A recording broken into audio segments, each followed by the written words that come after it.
అందరికీ నమస్కారం అండి.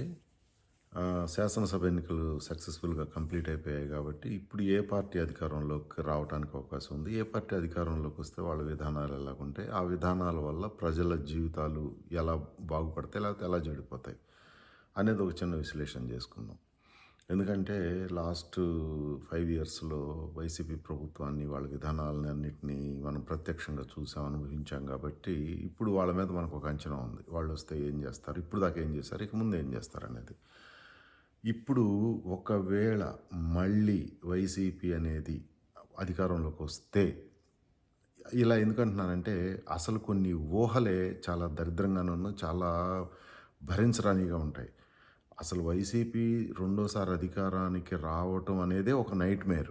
అదొక పీడకల లాంటిది. ఆ పీడకల గనక ఒకవేళ నిజమైతే ఎలా ఉంటుంది? అసలు ఆంధ్రప్రదేశ్ పరిస్థితి ఏంటి? అసలు అక్కడ నిజంగా అక్కడ ఉండగలిగినోళ్ళు, అక్కడ ఉండాల్సిన వాళ్ళు, అక్కడి ఉండకుండా బయటికి పోలేనోళ్ళ పరిస్థితి ఎలా ఉంటుంది అనేది ఒక చిన్న విశ్లేషణ చేసుకుందాం. ఈ విశ్లేషణకి కొంచెం డీప్‌గా వెళ్ళటానికి ముందు ఒక చిన్న పిట్టకథతో మొదలు పెడదాం మనం. ఇది ఏంటంటే, ఒక తాగుబోతు భర్త తన భార్య దగ్గరకొచ్చి ఒకరోజు, అంటే ఇంకొక గంటలో కొత్త సంవత్సరం మొదలవుతుంది అనగా, వాళ్ళ భార్య దగ్గరకొచ్చి, వాళ్ళ భార్యని హత్తుకొని దగ్గరకు తీసుకొని, ఆ అమ్మాయి చేయి పట్టుకొని ముందుకు తీసుకొచ్చి హాల్లో కుర్చీలో కూర్చోబెట్టి, వీడు వచ్చి ఆ అమ్మాయి కాళ్ళ దగ్గర కూర్చొని ఆ అమ్మాయితో చెప్తున్నాడు, చూడు, నేను పరమ తాగుబోతు వెధవని, నా తాగుబోతుతనాన్ని భరించావు, ఎన్నోసార్లు నిన్ను హ్యూమిలేట్ చేశాను, నిన్నెన్నో అనరాని మాటలు అన్నాను, దాన్ని కూడా నువ్వు భరించావు. అలానే నీ సొంత వాళ్ళని, నీ తోబుట్టువుల్ని, మీ అమ్మా నాన్నల్ని, అలాగే నీ సొంత చుట్టాలని, వీళ్ళందరినీ కూడా నేను చాలాసార్లు దూషించాను అనవసరంగా. అయినా కూడా నువ్వు నా మీద సాఫ్ట్ కార్నర్‌తోటే ఉన్నావు తప్ప నన్ను నేను ఏ రోజు ద్వేషించలేదనే నేను అనుకుంటున్నాను. ఎందుకంటే డెఫినెట్‌గా నీకు కోపం వచ్చినా కూడా దాన్ని నువ్వు దాచిపెట్టుకున్నావే తప్ప ఏ రోజు నువ్వు దాన్ని ఎక్స్‌ప్రెస్ చేయలేదు. నాకు తెలుసు నేను చేసినయన్నీ తప్పులేనని. నా తప్పులు నేను తెలుసుకున్నాను. కాబట్టి ఈ రోజు నుంచి నేను ఇంకొక గంటలో కొత్త సంవత్సరం మొదలవుతుంది కాబట్టి, ఈ కొత్త సంవత్సరం నుంచి నేను కంప్లీట్‌గా ఒక మారిన మనిషిలాగా ఉండాలనుకుంటున్నాను. అనని ఇతను చెప్పగానే ఆ భార్య అలా, అలా, అలా స్వర్గంలో తేలిపోయినట్టు ఒక ఫీలింగ్ ఆ అమ్మాయికి. ఏంటంటే, చూడు ఎంత దౌర్భాగ్యుడైనా, ఎంత తాగుబోతు వెధవైనా, ఈడికి బుద్ధుడికి మన బోధి చెట్టు కింద జ్ఞానోదయం అయినట్టు ఈ రోజుకి వీడికి జ్ఞానోదయం అయింది. రేపటి నుంచి నన్ను డెఫినెట్‌గా మంచిగా చూసుకుంటాడు, నన్నేమనడు. అట్‌లీస్ట్ నన్ను పరుషంగా మాట్లాడడు. ఇలాంటియన్నీ ఆ అమ్మాయి మైండ్‌లో సుడులు తిరుగుతా ఉన్నాయి. ఇలా తిరుగుతూ ఉన్నప్పుడు ఇతను కంటిన్యూ చేస్తున్నాడు నెక్స్ట్ డిస్కషను. సో, నా మారిన ఈ మారిన మనిషి ఎలా ఉంటాడంటే కొత్త సంవత్సరంలో, ఇప్పుడు ఏవైతే నేను ఇవన్నీ చేశానని చెప్పానో, అవన్నీ డబుల్ డోస్ తోటి, అంటే నువ్వు ఎక్స్‌పెక్ట్ చేసిన దానికంటే ఎక్కువగా నేను మళ్ళీ దీన్ని ఇలానే కంటిన్యూ చేయబోతాను. కంటిన్యూ చేస్తా, ఈ డోసుని ఇంకా పెంచబోతాను. అంటే ఇప్పుడు 1 ఉంటే నేను 2 లేక 3కి పెంచబోతాను. అంతే దీన్ని. ఇప్పుడు దాకా నేను చెప్పినయన్నీ. అంతే తప్ప దీన్ని నేను కంప్లీట్‌గా మానేసి నేనేదో సాత్వికుడిలాగా, బుద్ధుడిలాగా మారిపోతానని నువ్వు ఎక్స్‌పెక్ట్ చేయొద్దు. ఇది నీకు జస్ట్ నీకొక కొన్ని సెకన్ల పాటైనా ఆనందం కలగాలి అనే ఉద్దేశంతో చెప్పాను తప్ప ఇది నిజం కాదు అని చెప్పి చెప్తాడు. ఇది వినంగానే మూర్ఛిపోవడం అనేది ఆ భార్య వంతవుతుంది. ఇప్పుడు మళ్ళీ వైసీపీ దగ్గరకొద్దాం. ఎగ్జాక్ట్‌గా ఇదే కథ వైసీపీకి కూడా రిపీట్ అవుతుంది. ఎందుకంటే 82% మంది సునామీలాగా వచ్చి ఓట్లేసి కూడా వైసీపీ గెలిసింది అంటే, వాళ్ళకి ఒక రాజదండాన్ని మళ్ళీ ఇచ్చినట్టే. అంటే అధికారిక పత్రాన్ని మళ్ళీ ఇచ్చినట్టే ప్రజలు. దానికి దేనికి, ల్యాండ్ గ్రాబింగ్‌కి, దాని తర్వాత ఇసుక మాఫియాకి, లిక్కర్ మాఫియాకి, మైనింగ్ మాఫియాకి మనం లైసెన్స్ ఇచ్చేసినట్టే. అంటే ఇక ఇప్పుడు దాకా చేసిన దాన్ని ఇంకొక డబుల్ డోస్‌తో చేసుకోండిరా బాబు మీరు, మీకు ఇంకా అడ్డమేం లేదు అని చెప్పి మనం వాళ్ళకి లైసెన్స్ ఇచ్చేసినట్టే. సో, అది డెఫినెట్‌గా అది కంటిన్యూ అవుతుంది. ఇప్పటిదాకా ఏం చేశారు? ప్రభుత్వ ఆస్తులన్నిటిని తాకట్టు పెట్టేసి వాళ్ళకి వీళ్ళకి, అంటే అర్హత లేనోళ్ళకి, అర్హత ఉన్నోళ్ళకి, వాళ్ళు కోటేస్తారనుకున్న వాళ్ళందరికీ పథకాలు ఇచ్చారు. ఆ పథకాలు ఇవ్వటానికి ఇప్పుడు డబ్బులు లేవు.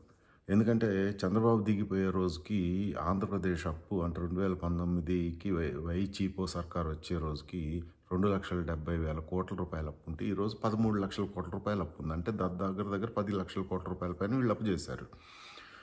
ఇక ప్రభుత్వ ఆస్తులు కూడా తాకట్టు పెట్టేశారు దానికి. అంటే ఏంటి, కలెక్టర్ ఆఫీసులు, తహసీల్దార్ ఆఫీసులు, లేకపోతే ప్రభుత్వ భూములు, వీటన్నిటిని గుర్తించి తనఖా పెట్టేశారు. అమరావతిలో సీడ్ క్యాపిటల్ దాంట్లో ఉన్న భూములతో సహా అన్ని తాకట్టు పెట్టేశారు. ఇప్పుడు ప్రభుత్వం దగ్గర తాకట్టు పెట్టడానికి ఏమీ లేవు. అందుకని ల్యాండ్ యాక్ట్ ఒకటి తీసుకొచ్చారు. అదేంటంటే మనం ఆస్తి కనుక మనం రిజిస్ట్రేషన్ మనం కొన్నా అమ్మినా మనకి దాని తాలూకు ఒరిజినల్స్ ఇవ్వరట. ఒరిజినల్స్ ఇవ్వకుండా ఓన్లీ జెరాక్స్ కాపీ ఇస్తారు. ఒరిజినల్ మాత్రం మన పాలెగాడి బొమ్మని చిక్కటి చిరునవ్వుతోటి ఆ బొమ్మని బాగా ఫ్రంట్ పేజీలో ప్రింట్ వేయించుకొని అవన్నిటిని వాళ్ళ దగ్గర పెట్టుకుంటారు. ఇవన్నిటిని మళ్ళీ బ్యాంకుల దగ్గర లేకపోతే మళ్ళీ ఎంత అడిగితే అంత ఇవ్వడానికి కేంద్ర ప్రభుత్వంలో అరాచక మోడీ సర్కార్ ఉంది కాబట్టి వాళ్ళు ఆడింది ఆట పాడింది పాటగా వీళ్ళు ఏ ఆట ఆడినా వాళ్ళు తాళం వేస్తారు కాబట్టి వాళ్ళ దగ్గరే తాకట్టు పెట్టేసి మళ్ళీ దాని మీద కూడా అప్పు తీసుకుంటానికి అదొక అనుకూలమైన సాధనంగా ఉంటుంది కావాలా. సో ఇదొకటి ఇది కూడా కంటిన్యూ అవుతుంది.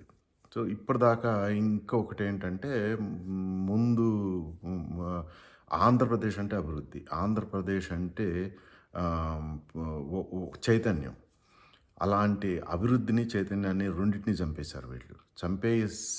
చంపేయగా దాన్ని ఆన్ టాప్ ఆఫ్ దట్ ఏం చేశారంటే ఇప్పుడు ఆంధ్రప్రదేశ్ అని అనగానే గంజాయి, ఆంధ్రప్రదేశ్ అనగానే డ్రగ్స్ అంటే కొకైన్ లాంటి ఇవి మన సౌత్ అమెరికా నుంచి వాళ్ళు చక్కగా కొలంబియా నుంచి చక్కగా దిగుమతి చేసుకుంటున్నారు. ముందు 25 టన్నులు తీసుకొచ్చారు, ఆ తర్వాత మళ్ళీ 25 టన్నులు తీసుకొచ్చారు. ఎందుకంటే పైనుంచి వడ్డించేవాడే మనవాడు అన్నట్టు కేంద్ర ప్రభుత్వం చూసి చూడనట్టు ఊరుకుంటుంది.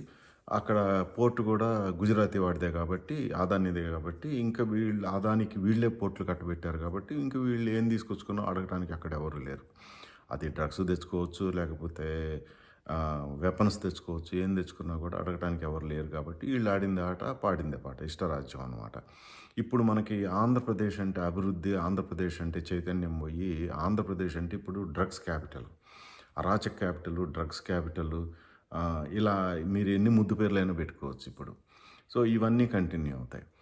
ఇక మన మంత్రులు ఉన్నారు కదా, ఒక్క మంత్రి కూడా వాడికి సంబంధించిన ఏ శాఖ గురించి వాడికి తెలియదు, వాడు మాట్లాడు. ఫస్ట్ మైక్ ముందుకు రాగానే చక్కగా కొత్త కొత్త బూతులన్నింటినీ నేర్చుకుని వాళ్ళ భాషా ప్రవీణతని చాటుకుంటూ ఉంటారు. కొత్తగా ఎవరన్నా చక్కగా కొత్త కొత్త బూతులు నేర్చుకోవాలనుకుంటే మన మంత్రి వర్గం వాళ్ళు కనుక ఎవరన్నా ప్రెస్ మీట్ పెట్టినప్పుడు వచ్చి దాని ముందు కూర్చొని ఉంటే ఒకవేళ ఎవరికన్నా అప్డేట్ కాకపోతే కొత్త కొత్త బూతులు చక్కగా నేర్చుకోవచ్చు. వాళ్ళ దాన్ని రికార్డింగ్ చేసుకున్న తర్వాత కూడా వినొచ్చు. అదొక మనకి లెర్నింగ్ పాఠంలాగా పనికి వస్తుంది. ఎందుకంటే ఇవన్నీ మనకి ఒక భాగం అయిపోయినాయి. నీ అమ్మ మొగుడు అనేది ఒకప్పుడు తిట్టే డెఫినెట్గా. అంటే మీ ఇంట్లో మీ నాన్న ఉన్నాడా లేకపోతే మీ అమ్మ మొగుడు ఉన్నాడా అని అడుగుతారు అంటారు కదా. రెండు ఒకటే కావచ్చు, కానీ భాషలో తేడా. అలానే ఇప్పుడు అది రాజభాష అయిపోయింది, అధికారిక భాష అయిపోయింది నీ అమ్మ మొగుడు. సో ఇలాంటి కొత్త కొత్త భాషా ప్రయోగాలు, తిట్లు ఎన్ని వస్తాయో ముందు ముందు అది ఆంధ్రప్రదేశ్ మన ఏలిన వారికి తెలుసు, మన మంత్రులకి తెలుసు, ఆ తర్వాత ఈ వింటున్న ప్రజలకి తెలుసు. సో తెలిసేవట్లేసారు కదా, ఒక కనుక గెలిచేటట్లేదు. అందుకని ఇప్పుడు ఏం చింతించాల్సిన అవసరం లేదు, కొత్త కొత్త నేర్చుకుంటానికి సిద్ధంగా ఉండండి.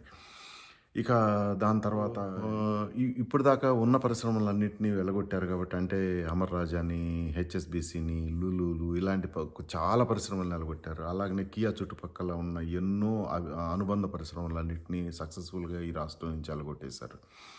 ఎలగొట్టగా ఈ మధ్య మన పాలెగాడు నేషనల్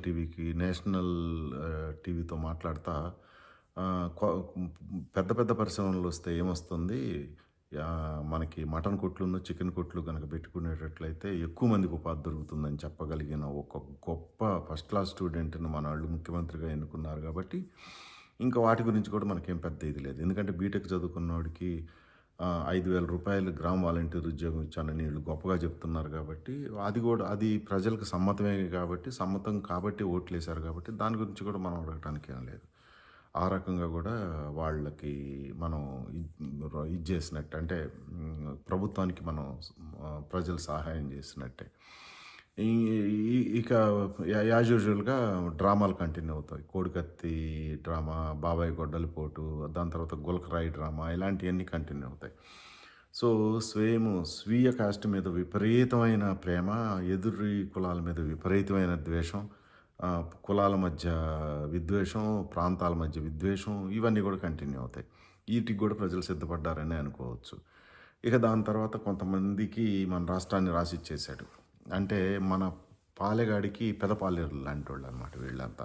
ఎవర్రా వీళ్ళంటే ఉత్తరాంధ్రకు సంబంధించి ఎస్వి సుబ్బారెడ్డి, దాని తర్వాత వైజాగ్లోనేమో విజయసాయిరెడ్డి, కాకినాడలో ద్వారంపూడి చంద్రశేఖర్ రెడ్డి, విజయవాడలోనేమో సజ్జల రామకృష్ణారెడ్డి, మన మంగళగిరిలోనేమో ఆళ్ళ రామకృష్ణారెడ్డి, ఒంగోలులోనేమో అతను బాలినేని శ్రీనివాసరెడ్డి, దాని తర్వాత నెల్లూరులోనేమో కాకినాడ గోవర్ధన్ రెడ్డి, చిత్తూరులోనేమో పెద్దిరెడ్డి, అనంతపురంలోనేమో పెద్దారెడ్డి, దాని తర్వాత కర్నూలులోనేమో అతని పేరేంటి కేతిరెడ్డి జగదీశ్వర్ రెడ్డి, ఇలాంటి వాళ్ళంతా ఫస్ట్ వరుసలో ఉంటారు. ఇప్పుడు మనం ల్యాండ్ టైటిలింగ్ యాక్ట్ వచ్చింది కదా, దాంట్లో ఎవరికి ఏ హక్కులు ఉండవు. పొలాల మీద అన్ని హక్కులు, ఇళ్ల మీద అన్ని హక్కులు, మన ఆస్తులకు సంబంధించిన అన్ని హక్కులు ఓన్లీ గవర్నమెంట్కే ఉంటాయి. ఆ గవర్నమెంట్ ఎవరు? ఇప్పుడు మనం చెప్పిన వాళ్ళే. సో వాళ్ళ దగ్గరికి వెళ్ళి అందరూ చేతులు కట్టుకొని వాళ్ళ కాళ్ళ వైపు చూసుకుంటా, తలకాయ కాళ్ళల్లో కళ్ళు పెడితే మళ్ళీ అదొక పెద్ద నేరం మనకి. ఎందుకంటే బాలకృష్ణ సినిమాలో ఒక డైలాగ్ ఉంది కదా, ఒకడు నాకు ఎదురొచ్చినా వాడికే బొక్క, వాడికి నేను ఎదురొచ్చినా వాడికే బొక్కలాగా మనం వెళ్ళి వైసీపీ వాడిని ఏమన్నా మనకే ప్రాబ్లం, వైసీపీ వాడు వచ్చి మనని కొట్టినా మనకే ప్రాబ్లం. సో ఇవేవి జరగకుండా మనం చూసుకుంటూ ఉండాలి. సో అంటే కత్తి మీద సాగు. వర్షం పడేటప్పుడు చినుక్కి మధ్య తప్పించుకొని వెళ్ళటం ఎంత స్కిల్లో, ఇట్లా వాళ్ళ పాల పడకుండా ఉండటం కూడా అదొక స్కిల్.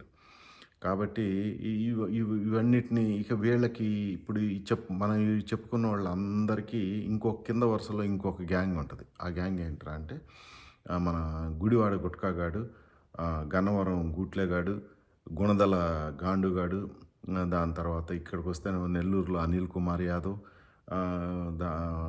ఇంకొక వర్గం ఉంది కదా అంబటి రాంబాబు, పేరు నాని, జోగి రమేష్, ఇలాంటి బ్యాచ్ ఒకటి ఉంటుంది. వీళ్ళంతా సెకండ్ కేటగిరీ అనమాట. అంటే వీళ్ళు ఏంటంటే కుక్కల్లాగా వాళ్ళు ఉసుకో అంటే వీళ్ళు ఇసుకో అంటూ అని మీద పడిపోతూ ఉంటారు.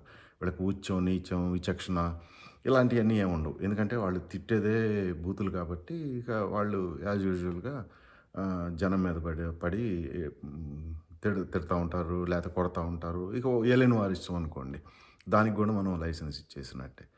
ఇక నెక్స్ట్ ఇంకొక వర్గం ఉంటుంది. వైసీపీ కులదేవతలు ఇద్దరు ఉన్నారు.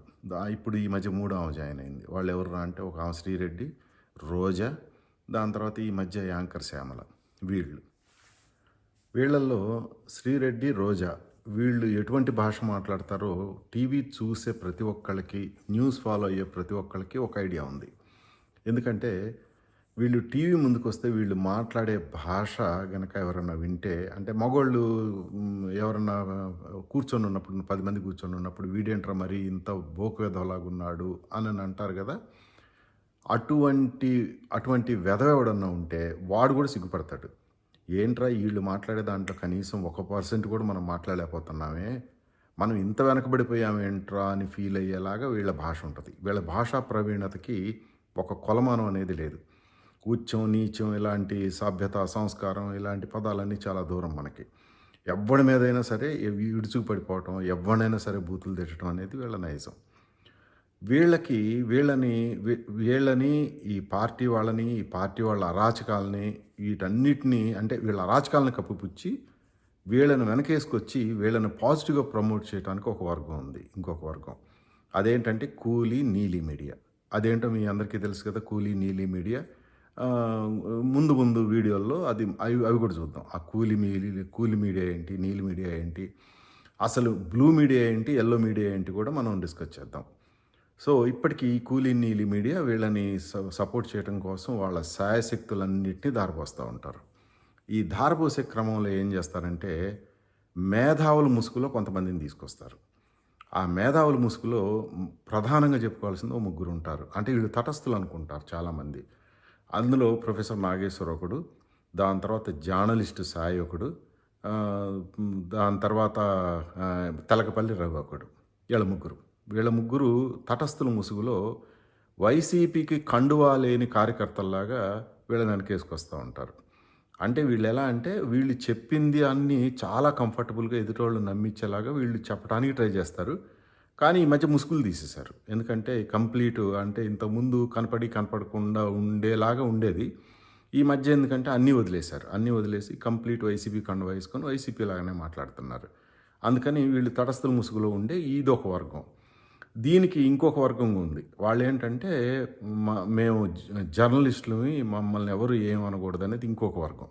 ఆ జర్నలిస్టులు ఎవర్రా అంటే దేవులపల్లి అమర్ అనేవాడు ఒకడు, సాక్షి టీవీలో ఉండే ఈశ్వర్ ఒకడు, దాని తర్వాత కొమ్మినేని శ్రీనివాసరావు ఒకడు, ఇలాంటి వర్గం ఒకటి ఉంది. వీళ్ళేంటంటే శాయశక్తుల విషం ఎంత చిమ్మగలుగుతారో అంత విషాన్ని కూడా ప్రజల మీద ఎవ్రీడే టీవీ ముందుకు వచ్చినప్పుడు గుమ్మరిస్తూ ఉంటారు. సరే వినేవాడు వింటాడు, నమ్మేవాడు నమ్ముతాడు అనుకోండి. మనకెప్పుడు మనం ఇందాక లాస్ట్ వీడియోలో చెప్పుకున్నట్టు 35% ఎప్పుడూ వైసీపీకో కాంగ్రెస్కో అనుకూలంగా ఉండే బ్యాచ్ ఉంటుంది. వాళ్ళు ఏంటంటే కేవలం కులాన్ని మతాన్ని మాత్రమే ప్రాతిపదికగా తీసుకుంటారు. దాంతో వాళ్ళకి సంబంధం లేదు. లేదా మాకు ఏమొచ్చింది, మాకు వచ్చిన వ్యక్తిగతంగా మాకు గొనగోడిన ప్రయోజనం ఏంటి అనేది మాత్రమే చూసుకుంటారు. రాష్ట్రం ఎటుపోతే మాకేంటి, ప్రజలు ఎటుపోతే మాకేంటి, సమాజం ఎటుపోతే మాకేంటి అనే దాంతో వాళ్ళు పెద్ద పట్టించుకోరు. సో ఈ వర్గం ఇలా కంటిన్యూ అవుతూ ఉంటుంది.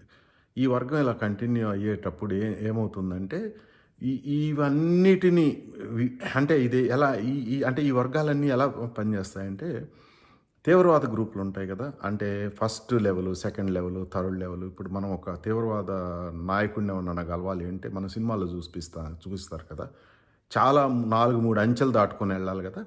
ఈ ఈ ఇప్పుడు మనం మాట్లాడుకున్న వాళ్ళంతా అస్సలు అంటే ప్రధానమైన మన పాలెగాడి చుట్టూ ఉండే షీల్డ్స్ అన్నమాట వీళ్ళందరూ యథాశక్తి వాళ్ళ ప్రయత్నాలు వాళ్ళు చేస్తూ ఉంటారు. ఇక్కడ ప్రధానంగా చెప్పుకోవాల్సింది ఏంటంటే ఒక గవర్నమెంటు మారటం అనేది ప్రజాస్వామ్య ప్రక్రియలో వెరీ సహజమైన ప్రక్రియ. అంటే ఇట్స్ వెరీ న్యాచురల్ ప్రాసెస్ అది. ఒక గవర్నమెంట్ ఉంటుంది, వ్యక్తులు ఎలా శాశ్వతం కాదు, గవర్నమెంట్లు ఏ శాశ్వతం కాదు. 30 సంవత్సరాలు పరిపాలించిన జ్యోతి బస్సు కూడా వెళ్ళిపోయాడు కదా, అంటే ఆ గవర్నమెంట్ లేదు కదా. ఎక్కడైనా సరే ఏ గవర్నమెంటు శాశ్వతంగా ఉండదు. ఒకసారి 2 సార్లు, ఇప్పుడు 5 సార్లు అనుకుంటా మన పక్కనే ఉండే నవీన్ పట్నాయక్ ఒరిస్సాలో ఆయన ముఖ్యమంత్రి అయ్యేది. సో ఇలా మంచి ట్రాక్ రికార్డు తోటి ఎన్నుకుంటాం ఒకటి. ట్రాక్ రికార్డ్ లేకుండా మాకు ఓన్లీ పథకాలు తాయిలాలు మాత్రమే ఇచ్చి మేము 30 సంవత్సరాలు ఉంటాము అని విర్రవీగేది ఇప్పుడు చూస్తున్నాం మనం ఆంధ్రప్రదేశ్లో ఏం జరుగుతుందో. చక్కగా 151 సీట్లతో అధికారం వచ్చిన పార్టీ వాళ్ళ మ్యాండేట్ని ఎంత చక్కగా ఉపయోగించుకోవచ్చు అంటే కొత్త పథకాలు ప్రవేశపెట్టి సంపదని జనరేట్ చేసి ఆ సంపదలో కొంత భాగాన్ని డిస్ట్రిబ్యూట్ చేసి కొంత భాగం మీరు తిన్నా సరే, ఎందుకంటే ప్రజలు ఆల్రెడీ యాక్సెప్ట్ చేస్తున్నారు, తిన్నోడు ఎవడరా అనే భావనకు వచ్చేసారు. అలాంటప్పుడు ఏంటంటే సంపదను సృష్టించకుండా బేసిక్ ఇన్ఫ్రాస్ట్రక్చర్ ఏమీ లేకుండా ఓన్లీ కేవలం మేము మాత్రం రాజులు, వీళ్ళంతా మా కింద బతికే జీతగాళ్ళు, వీళ్ళకి మేము కొంత డబ్బులు పడేస్తే ఎన్నికలప్పుడు వచ్చి ఓట్లేస్తారు అనే ఒక భావన ఉంది చూసారా, ఇది చాలా ప్రమాదకరమైంది.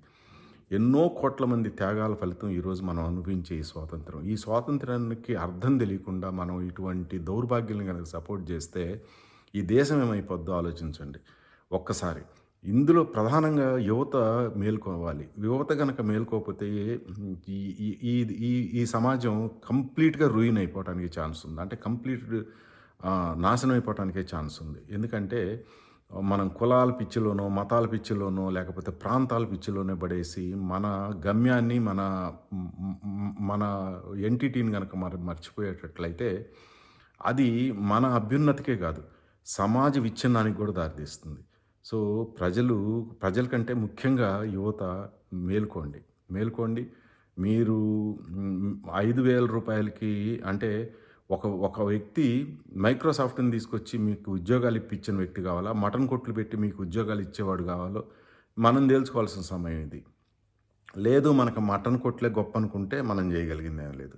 సో, ఇప్పుడు ఎంత మనం కాదనుకున్నా ప్రజలు ఓట్లేశారు కాబట్టి ప్రజా తీర్పును శిరసావహించక తప్పదు. ఎవరు గెలిసినా ఒకవేళ గనుక వైసీపీ గెలిచేటట్లయితే ఇక ముందు ముందు మనం దాని గురించి ఇంకా అసలు ఏపీ గురించి ఎవరు మాట్లాడరు. నేనైతే 100% మాట్లాడనండి. సో, నేను మాట్లాడినా మాట్లాడకపోయినా అదేం పెద్ద విషయం కాదు గానీ చాలా మీడియా సంస్థలు గానీ, చాలామంది తటస్థులు గానీ, చాలామంది ఆంధ్రప్రదేశ్ కోసమే ఆలోచించగలిగిన వాళ్ళు ఏ ఒక్కళ్ళు గూడా ఇక ముందు ముందు మాట్లాడరు, ఆలోచించరు. అలా కాదు, లేదు మన ఆంధ్రప్రదేశ్ ఎప్పటికీ ఆచార్య నాగార్జునుడు నడయాడిన ఈ నేల ఎప్పుడు లైమ్‌లైట్‌లోనే ఉంటుంది. మనకెప్పుడు చీకటి కొన్ని రోజులే ఉంటుంది. వెలుగు ఎప్పుడూ శాశ్వతం. అలానే వెలుగు రావాలి. అలానే వెలుగుండాలి. మన చైతన్యం ఎప్పుడూ అలానే నిలబడాలి. ఆంధ్రుడు అంటే ఉండే చైతన్యానికి మనం ప్రతీకలు కావాలి. దీన్ని డెఫినెట్‌గా మనం అలానే కోరుకుందాం. మంచే జరగాలని ఆశిద్దాం. మంచి జరుగుతుందని ఆశిద్దాం. అదే జరగాలని ఆ భగవంతుడిని కోరుకుందాం. జై ఆంధ్రప్రదేశ్! జై హింద్!